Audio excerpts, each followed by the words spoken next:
हमारे first topic के साथ, और फर्स्ट टॉपिक होगा हमारा इम्पॉर्टेंट टर्म्स का, यानी कि हमारा जो नेक्स्ट सेशन होगा उस सेशन में हम कुछ टर्म्स डिस्कस करेंगे। ज़्यादा नहीं है, 4 ही टर्म्स हैं और इन चारों के चारों टर्म्स को हम अपने नेक्स्ट सेशन में डिस्कस करेंगे।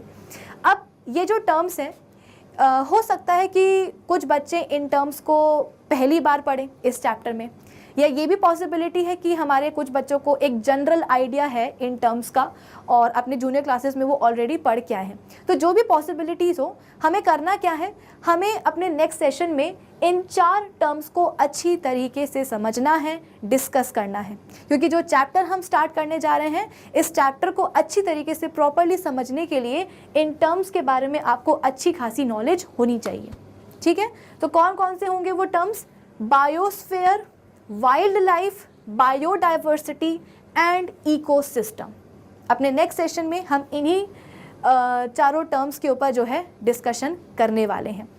तो बायोस्फीयर और इकोसिस्टम के बारे में मैं जो भी हमारी जंगली जानवर, ये जो जंगली पौधे हैं, उनको मिला करके हम क्या बोल देते हैं? वाइल्ड लाइफ बोल देते हैं। भाई देखो, हमारे आसपास इतने सारे जानवर होते हैं, अब हम हर एक जानवर को तो डोमेस्टिक एनिमल नहीं बना सकते हैं, यानी कि उसको हम पालतू जानवर नहीं बना सकते हैं। हमारे पास पेट्स कौन कौन से होते हैं? डॉग्स होते हैं, कैट्स होते हैं, हमारे जो किसान हैं वो गाय बैल पालते हैं और बकरी वगैरह पालते हैं, भेड़ वगैरह पाली जाती हैं ऊन को लेने के लिए, है ना। तो कुछ ही हमारे पास ऐसे एनिमल्स होते हैं जिनको कि हम डोमेस्टिक एनिमल्स की तरह रखते हैं और उनको हम पालते हैं। ठीक है, इसके अलावा हमारे जो टाइगर्स हैं, लेपर्ड्स हैं, चीता हैं, इन सबको तुम अपने घर में नहीं रखते हैं। ये सारे जो एनिमल्स हैं इनको हम कहते हैं वाइल्ड एनिमल्स, और ये वाइल्ड एनिमल्स यानी कि जंगली जानवर कहाँ पाए जाते हैं? तो अपने नेचुरल हैबिटेट में पाए जाते हैं, अपने जंगलों में पाए जाते हैं। ठीक है, सिमिलरली अगर हम बात करेंगे प्लांट्स की, तो प्लांट्स की भी हमारे पास कई सारी वेराइटीज़ होती हैं। बहुत सारे पौधों को, पेड़ों को हम अपने घर में लगाते हैं, लेकिन कुछ पेड़ पौधे ऐसे होते हैं जो कि जंगलों में ही अच्छे लगते हैं, उनको हम अपने घर में नहीं लगा सकते हैं, तो उनको हम बोलते हैं वाइल्ड प्लांट्स।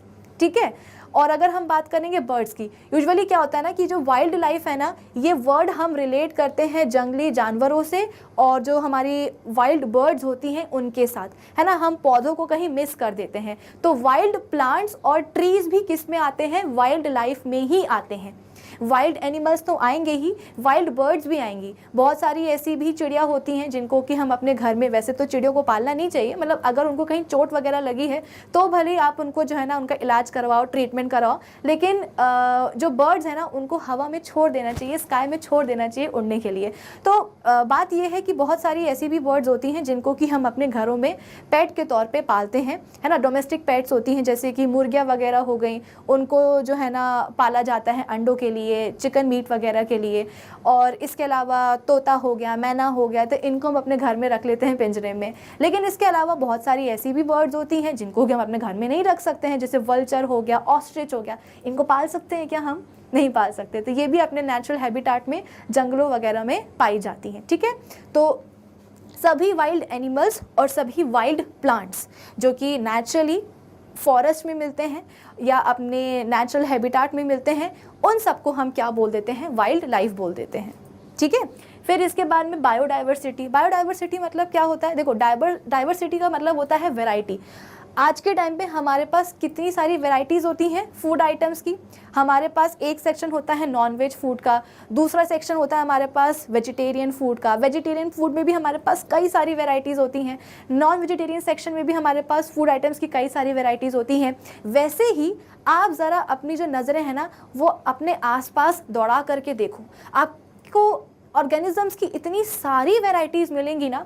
आपके पास तरह तरह के प्लांट्स होते हैं, तरह तरह के बर्ड्स होती हैं, तरह तरह के एनिमल्स होते हैं। इनफैक्ट माइक्रो ऑर्गेनिजम्स की भी बहुत सारी वैरायटीज़ हैं। इतने सारे माइक्रो ऑर्गेनिजम्स हैं, अगर आपको याद हो हमने क्लास 8 साइंस के सेकेंड चैप्टर में पढ़ा है माइक्रो ऑर्गेनिजम्स फ्रेंड एंड फो में, कि हमारे जो साइंटिस्ट थे उनने क्या किया था कि इतने सारे जो माइक्रो ऑर्गेनिजम्स हैं उन सभी माइक्रो ऑर्गेनिजम्स को ब्रॉडली 5 कैटेगरीज में कैटेगराइज किया था। हमारे पास फंगस भी है, हमारे पास बैक्टीरिया भी है, हमारे पास वायरसेस भी हैं, हमारे पास अलगी भी हैं, हमारे पास प्रोटोजोअन्स भी हैं। तो हमारे पास तो माइक्रो ऑर्गेनिजम्स की ही बहुत सारी वैरायटीज़ हैं। फिर बाकी बड़े प्लांट्स, बड़े एनिमल्स, वो सब तो हैं ही। ठीक है, तो ये जो आपको वाइड